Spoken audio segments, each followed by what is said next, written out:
Se quisermos um país livre de corrupção, precisamos nos unir.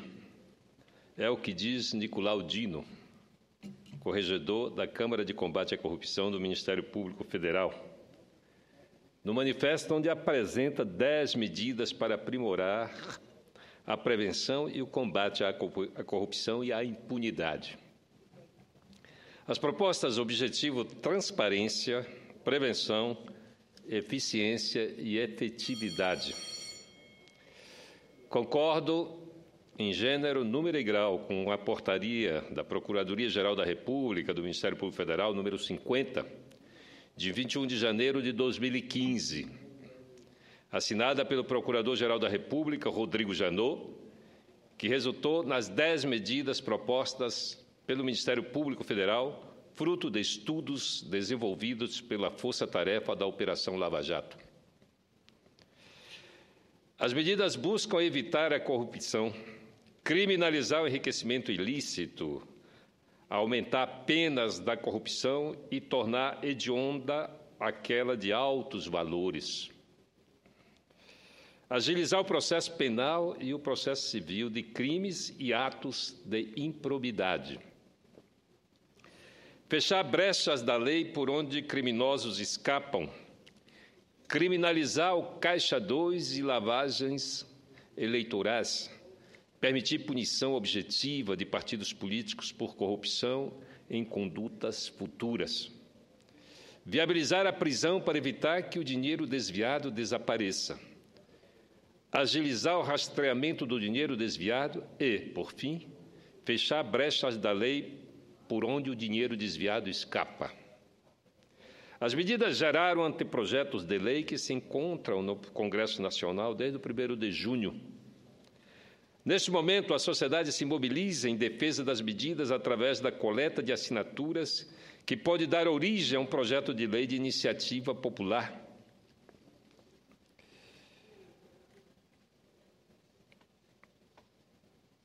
Mas, independente da iniciativa popular, coloco-me à disposição do Ministério Público Federal para transformar os anteprojetos das medidas propostas em projeto de lei do Senado. E tenho certeza que o senador Paulo Paim também seria signatário desses projetos de leis, com base nas 10 propostas do Ministério Público, assim como o senador Eumano Ferrer. Assim como o Ministério Público Federal acredita em um Brasil mais justo, com menos corrupção e menos impunidade, nós também acreditamos nesse Brasil. Para se combater o círculo vicioso de corrupção privada e pública, é preciso pôr fim à impunidade, pois esta e a corrupção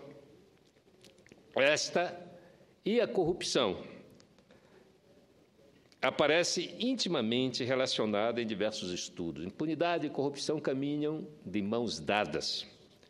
E pesquisas internacionais sobre esse problema demonstram onde há impunidade, floresce a corrupção.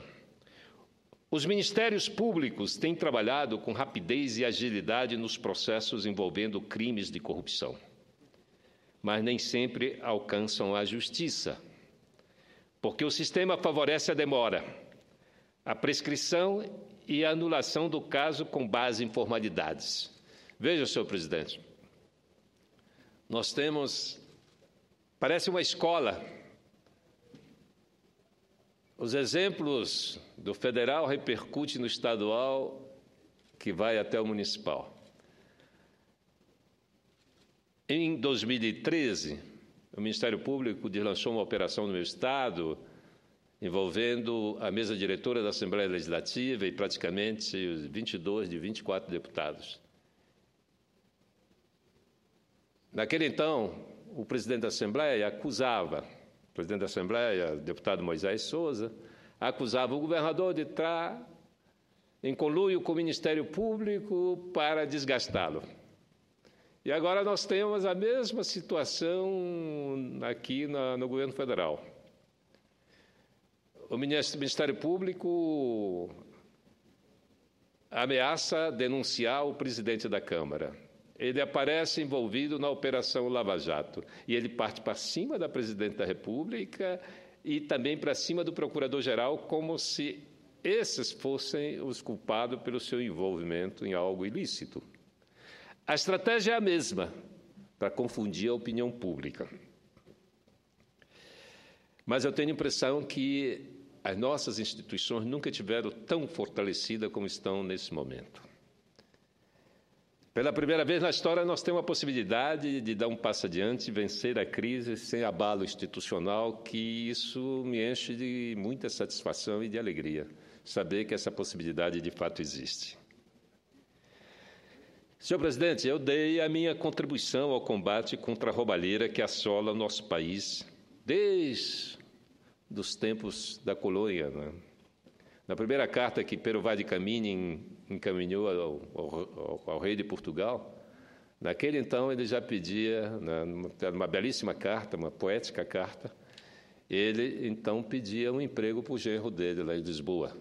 Então, o nepotismo, o empreguismo e a corrupção está na origem, registrado, tem registro de nascimento no nosso país. Mas eu dei a minha contribuição, sim.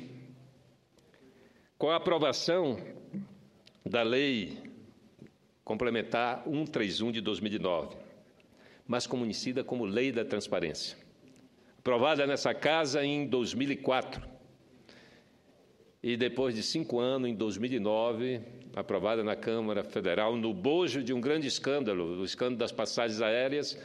Desse escândalo foram pensados aqueles projetos que poderiam ser efetivos contra a corrupção, e a minha proposta terminou virando lei. E agora o Ministério Público apresenta 10 propostas que nós podemos transformá-las em lei para efetivar o combate à corrupção. Nós temos um grave problema no nosso país, que é a má governança. A má governança, ela é congênita, ela está na origem, né, do nosso país e persiste até hoje. Se fala em reforma do Estado, nós precisamos profissionalizar a burocracia pública, fazer o que os países europeus fizeram no século XIX. Quase diariamente lemos, ouvimos e vemos na mídia revelações e denúncias a partir de navegação em portais de transparência, resultado da Lei Complementar 131, da Lei da Transparência, que obrigou a exposição de todas as receitas e despesas públicas em tempo real na internet.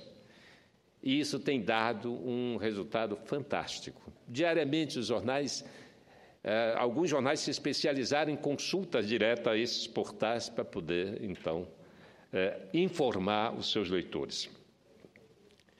Um exemplo disso está exposto no artigo A Casa da Mãe Dilma, que eu diria que é a casa do Brasil, de Gil Castelo Branco, presidente da Associação Contas Abertas, publicado em O Globo de ontem. Em seu texto, Gil Castelo Branco apresenta dados do portal da Transparência do Governo Federal, relativo à quantidade de servidores do Executivo da União. O empreguismo, o nepotismo, a corrupção estão na origem do nascimento do Estado brasileiro e estão na origem da República. Desde 1889, com a proclamação da República, a meia dúzia que organizou esse país, organizou para poucos e organizou para os parentes, para os amigos, enfim. Segundo Gil Castelo Branco, em março passado, a quantidade de servidores da Presidência da República era de exatos 18.388 servidores. Só a Presidência da República. Revela ainda que, apesar da capital ter sido transferida de Brasília há 55 anos, no Rio de Janeiro estão lotados 102.623 servidores públicos federais ativos do Poder Executivo, enquanto em Brasília são 70.251. Quem não quer morar no Rio de Janeiro, não é? Uma cidade belíssima, praias. Ainda, segundo o artigo, são os quase 100 mil cargos, funções de confiança e gratificações existentes apenas no Poder Executivo Federal. Somente os chamados cargos de direção e assessoramento superior, os DAS, somam 22.559. De 2012 para cá, foram quase 130 mil servidores federais civis a mais e cerca de 32 mil novos cargos, funções de confiança e gratificações. Há um crescimento exagerado, galopante de empregos públicos. E isso não é só na União. Nós estamos fazendo um rápido balanço lá do meu estado, senhor presidente.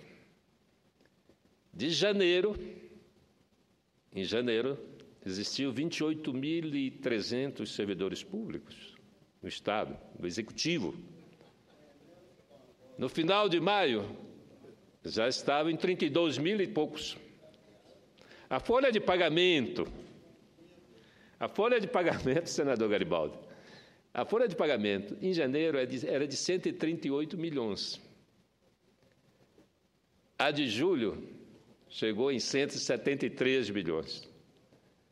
É evidente que o Estado não vai dar conta dessa situação. Não vai ter como pagar tanta gente. E o pior é que não é para trabalhar, com certeza. É para receber.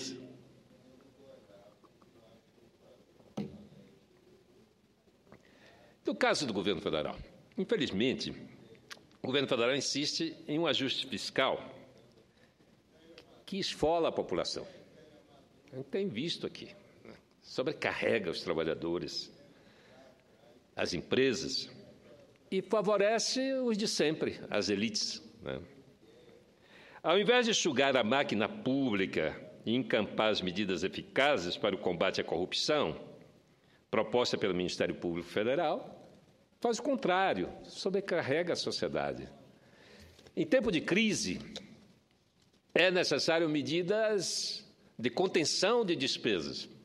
Para encerrar, senhor presidente, eu vou dar um exemplo que eu vou até falar baixo aqui, porque eu corro um certo risco. Não é? Quando eu assumi a prefeitura de 1989, isso dificilmente aconteceria em nossos dias. Em 1989, eu assumi a prefeitura, me elegi em 88, e em 89 assumi. Uma das primeiras medidas, senhor presidente, foi encaminhar à Câmara de Vereadores um projeto de lei para reduzir pela metade o salário do prefeito, do vice-prefeito e dos vereadores, e foi aprovado. Se qualquer proposta nesse sentido hoje, o propositor sai apedrejado. Com certeza, os tempos mudaram nesse país, e mudaram para uma atitude, digamos, mais egoísta, menos altruísta. Portanto, aquele exemplo lá de 1989 poderia prevalecer hoje, não é? Há uma crise, então todos nós temos que apertar o cinto, todos nós temos que dar a nossa contribuição. Era isso, senhor presidente. Muito obrigado.